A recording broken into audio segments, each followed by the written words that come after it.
Welcome to my stock mentor. My stock মেন্টরের যে technical অ্যানালিসিসের যে সিরিজ চলছে, এটা তার দ্বিতীয় ভিডিও। এখানে আমরা আলোচনা করব আজকে হ্যাঙ্গিং ম্যান সম্পর্কে। এই হ্যাঙ্গিং ম্যান প্যাটার্নটা আমরা যে আগের দিন প্যাটার্ন আলোচনা করেছিলাম যে হ্যামার প্যাটার্ন, সেই হ্যামার প্যাটার্নেরই মতো কিন্তু এর একটু ডিফারেন্স আছে হ্যাঙ্গিং ম্যান, এবং দুটোই ট্রেন্ড রিভার্সাল প্যাটার্ন। ক্লিয়ার?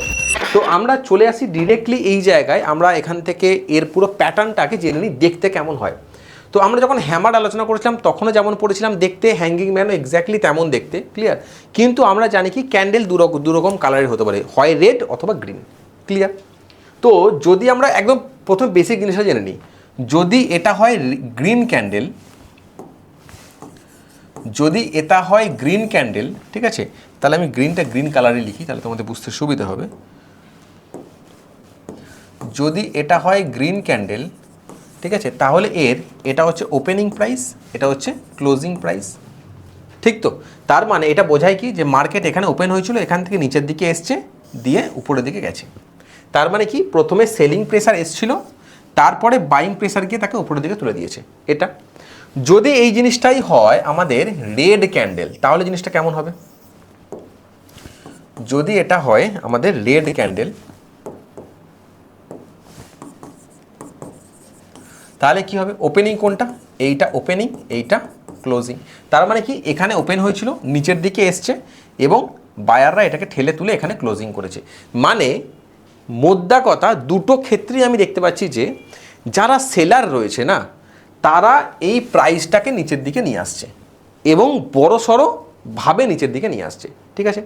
তাহলে প্রাইজের সেলিং প্রেসার রয়েছে, এটা আমরা বুঝতে পারছি এই প্যাটার্ন, এই হ্যাঙ্গিং ম্যানে সেলিং প্রেসার একটা রয়েছে, অর্থাৎ হ্যাঙ্গিং ম্যানের একটা বড় লেজ থাকবে, এবং এই লেজটা বডির তুলনায় যত বড় হবে, সাধারণত 2 থেকে 3 গুণ বড় হতে হয়। বডির তুলনায় লেজটা যত বড় হবে, এর প্যাটার্নের স্ট্রেংথ তত বেশি হবে। ডেফিনেটলি কালারটাও ইম্পর্টেন্ট, কালারটাও ইম্পর্টেন্ট। তাহলে আমি যদি কালারের দিকে বলি, তাহলে অবশ্যই হ্যাঙ্গিং ম্যান যদি রেড কালারের হয়, মানে রেড ক্যান্ডেল যদি তৈরি করে, সেটা মোর স্ট্রং দেন গ্রিন ক্যান্ডেল। তাহলে এখান থেকে কী পেলাম? হ্যাঙ্গিং ম্যানের লেজ যত বড় হবে ততই বেশি ইম্পর্টেন্ট, এবং ইম্পর্টেন্ট মানে স্ট্রং প্যাটার্ন, এবং রেড ক্যান্ডেলে যদি হ্যাঙ্গিং ম্যান তৈরি হয় সেটা গ্রিন ক্যান্ডেলের থেকে অনেক বেশি স্ট্রং। ক্লিয়ার? তো এখানে কী বলা আছে? গঠন সম্পূর্ণ হ্যামারের মতো, পার্থক্য হলো লোকেশন। এক্স্যাক্টলি এইটাকে নিয়ে আমরাই আলোচনা করব, যে কোথায় তৈরি হলে ওটাকে হ্যাঙ্গিং ম্যান বলবো, কোথায় তৈরি হলে ওটাকে হ্যামার বলবো। বোঝা গেছে? এবং এটি ইঙ্গিত দেয় যে ট্রেন্ড রিভার্সাল হতে যাচ্ছে। এখন আমি হ্যাঙ্গিং ম্যানের পিছনের সাইকোলজিটা আমি একটু সবার সাথে আলোচনা করে নিই, খুব ইজি। মার্কেট স্ট্রং আপ ট্রেন্ডে যখন থাকে তখন এটা তৈরি হয়। মানে যখন আমরা হ্যামার পড়েছিলাম তখন আমরা কি দেখেছিলাম? মার্কেট যখন স্ট্রং ডাউন ট্রেন্ডে থাকে তখন হ্যামার তৈরি হয়। আর এটা উল্টো, মার্কেট স্ট্রং আপ ট্রেন্ডে আছে, এই জায়গায় দাঁড়িয়ে তোমার হ্যাঙ্গিং ম্যান তৈরি হচ্ছে। বোঝা গেছে? আচ্ছা, সেলাররা হঠাৎ আক্রমণ করে প্রাইস নিচের দিকে নিয়ে আসে। এখন জিনিসটা হয়তো বোঝা যাবে ভালো করে। এই তো আমার প্যাটার্নটা এরকম দেখতে, তাই তো? যদি এটা রেড হয়, তাহলে যদি রেড ক্যান্ডেল হয়, যদি এটা রেড ক্যান্ডেল হয়, তাহলে আমি আবার একবার জায়গায় ডিসকাস করছি। তাহলে প্রাইজের ওপেনিং কোথায় ছিল? রেড ক্যান্ডেল মানে প্রাইস ওপেনিং কোথায় থাকবে? উপরে। এটা ওপেনিং প্রাইস। এরপরে এই প্রাইসটা সোজা নিচের দিকে এসছে, মানে মার্কেট কী ছিল? ভালো করে বোঝো, মার্কেট ছিল আপ ট্রেন্ডে, মার্কেট যাচ্ছিল উপরে।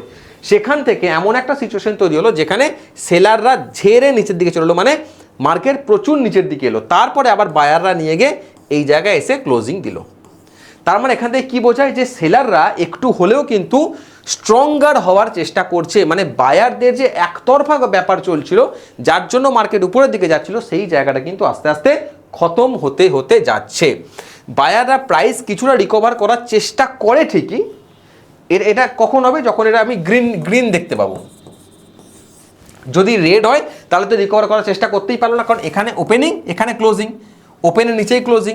কিন্তু যদি এটা গ্রিন তৈরি হয়, যদি ধরো এটাই তৈরি হলো, ধরো এটা গ্রিন হলো, তাহলে ওপেন কোথায়? এটা। ক্লোজিং কোথায়? এটা। তাহলে এক্ষেত্রে এটা কাজ করছে, বায়াররা প্রাইস কিছুটা রিকভার করছে, কারণ এখানে শুরু হয়েছিল, এইখানে নিচের দিকে এসছে, আবার উপরের দিকে এখানে ক্লোজিং হয়, তাহলে এই জায়গাটা রিকভার করার চেষ্টা কিন্তু একটু হয়েছে। বোঝা গেছে? বা তুমি এটাকেও বলতে পারো এই যে উইক যে লেজ তৈরি করেছে সেই লেজটাও নিচের দিকে এসেছিল কিন্তু সেখান থেকে আবার উপরের দিকে গেছে, অর্থাৎ বায়াররা রিকভার করার চেষ্টা করেছে। তার কারণ কি, অলরেডি ট্রেনটা বাইং ছিল, ট্রেনটা ছিল উপরের দিকে যাবার, সেখানে হঠাৎ করে সেলার এসে বসে গেল এবং এটাকে নিচের দিকে নিয়ে চলে এলো, যার জন্য এটাকে বলছি ট্রেন রিভার্সাল প্যাটার্ন। মানে হঠাৎ করে বায়ারদের যে ডমিনেশন চলছিল সেটা ফট করে কমে গেল, সেলারদের ডমিনেশন সেখান থেকে চলে এলো। ঠিক আছে, আচ্ছা এরপরে আসছি যে হ্যাঙ্গিং ম্যান ট্রেন্ড মানে ট্রেড করার উপযুক্ত, কখন উপযোগী, কখন দেখবো আমরা। প্রথম কথা সবার আগে একদম মাথায় বসিয়ে নিতে হবে, হ্যাঙ্গিং ম্যান কাজ করবে তখনই যখন একটা রেজিস্ট্যান্স পয়েন্টটা তৈরি হবে। মানে এই যে একটা ট্রেড চলছে, এই যে মার্কেট উপরের দিকে যাচ্ছে, উপরের দিকে গেলে এটা রেজিস্ট্যান্স, মানে যেখানে মার্কেট ধাক্কা খেয়েছে, এর আগেও ধাক্কা খেয়েছে এক দুবার, দ্যাট ইজ কল্ড রেজিস্ট্যান্স। সেই রেজিস্ট্যান্স পয়েন্টে যদি আমরা দেখতে পাই যে এরকম একটা হ্যাঙ্গিং ম্যান তৈরি হয়েছে, তো এটা কি বোঝায়, আমি আর একবার জিনিসটা বলার চেষ্টা করি। সাইকোলজিটা ভেরি ভেরি ইম্পর্টেন্ট ট্রেডিংয়ের ক্ষেত্রে না। প্রচুর চার্টে হিজিবিজি ট্রেডিং ফেডিং মানে কি বলবো, ইন্ডিকেটার লাগিয়ে লাভ নেই। অ্যাকচুয়ালি সব কিছু ডিপেন্ড করে মার্কেটে সাপোর্ট রেজিস্ট্যান্সের উপরে এবং চার্টের সাইকোলজির উপরে। ঠিক আছে, তো চার্ট সাইকোলজিটা আমরা খুব ভালো করে বুঝি, যদি ক্যান্ডেল সাইকোলজি ভালো করে বুঝি না, তাহলে এই জিনিসগুলো সবটাই কিন্তু খুব ইজিলি আমরা করতে পারবো। ক্লিয়ার?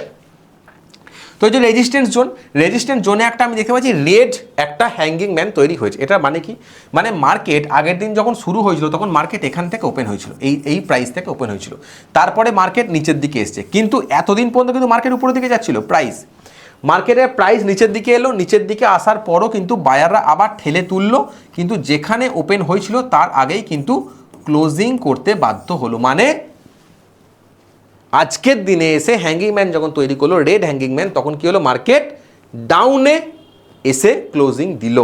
বোঝা গেছে? তার মানে এখানে সেলাররা যথেষ্ট বেশি চাপ প্রয়োগ করলো, অর্থাৎ এখান থেকে হতে পারে যে মার্কেট রিভার্স হলেও হতে পারে। কিন্তু শুধুমাত্র হ্যাঙ্গিং ম্যান দিয়ে কি আমরা ট্রেড করব না। এখানে আসছে পরের কথা, রেজিস্ট্যান্স লেভেল এটা তৈরি হয়েছে বুঝলাম, আপ ট্রেন্ডের শেষে এটা এসছে সেটাও বুঝলাম, ভলিউম বেশি থাকতে হবে, ভেরি ভেরি ইম্পর্টেন্ট। আমি হ্যাঙ্গিং ম্যানকে তখনই মান্যতা দেব যখন আমি দেখব যে এর তলার যে ভলিউম বারগুলো ক্রিয়েট হয়েছে সেই ভলিউম বারগুলো যথেষ্ট বেশি ভলিউমে যখন আমরা দেখব এই ক্যান্ডেলটা তৈরি হচ্ছে। এক নাম্বার কথা। দু নাম্বার কথা, নেক্সট ক্যান্ডেল বিয়ারিশ কনফার্মেশন হতেই হবে।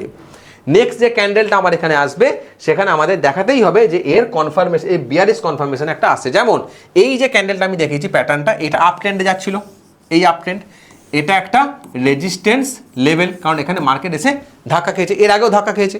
তাহলে এই জায়গায় এসে যখন এরকম একটা সিচুয়েশন তৈরি হলো, তারপরে যে candle that is red candle, মানে এটা বিয়ারিশ একটা মোমেন্টাম দেখানোর চেষ্টা করছে। এবং এখান থেকে যখন আমি এইটা হচ্ছে আমার কনফার্মেশন ক্যান্ডেল, মানে আমি কিন্তু এর উপরে বেস করে কিন্তু নো ট্রেড কিন্তু আমাকে দেবে, এই কনফার্মেশন অ্যাঙ্গেল কিন্তু আমাকে ট্রেড দেবে, এই কনফার্মেশন অ্যাঙ্গেল আমাকে মানে ক্যান্ডেল আমাকে ট্রেড দেবে। বোঝা গেছে? তো এই কনফার্মেশন ক্যান্ডেল করার পর আমি বুঝতে পারলাম যে এর ডাউন ট্রেন্ড শুরু হচ্ছে এবং তখন আমি সেখান থেকে ট্রেড নেব। তো এই হচ্ছে মোটামুটি ভিডিও। এর পরের ভিডিওতে আমরা আসবো, পরের পার্টে আমরা আসবো, সেখানে আমরা হ্যাঙ্গিং ম্যান এবং হ্যামার এই দুটোর একটা তুল্য মূল্য আলোচনা করব এবং তাহলে আশা করি সবার কাছে জিনিসটা খুব ক্লিয়ার হয়ে যাবে।